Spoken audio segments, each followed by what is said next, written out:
Friends, hello అందరికీ నమస్కారం. ఎలా ఉన్నారు? బాగున్నారా? ఈరోజైతే మా లంచ్ వచ్చేసి దొండకాయ మసాలా కర్రీ, బెండకాయ పెరుగు పులుసు అనమాట. చాలా అంటే చాలా అద్భుతంగా చేశానండి.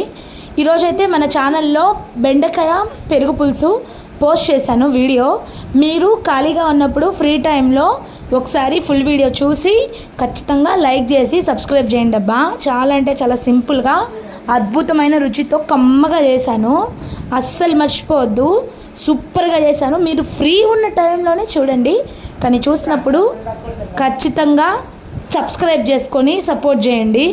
అస్సలు మర్చిపోవద్దు. లైక్ కొట్టడం మర్చిపోతున్నారు ఫ్రెండ్స్. ప్లీజ్ ఖచ్చితంగా లైక్ కొట్టి మీకు ఏ రెసిపీ కావాలో కామెంట్ చేయండి. ఖచ్చితంగా ఈ బెండకాయ పెరుగు పులుసుని అయితే ఒకసారి ట్రై చేయండి. సింపుల్ వేలో చూపించాను, చాలా బాగుంది. టేస్ట్ అయితే అద్దిరిపోయింది. కామెంట్ అయితే అస్సలు మర్చిపోవద్దు. ఒకసారి ట్రై చేయండి. ఖాళీగా ఉన్నప్పుడు వీడియో కూడా చూడండి.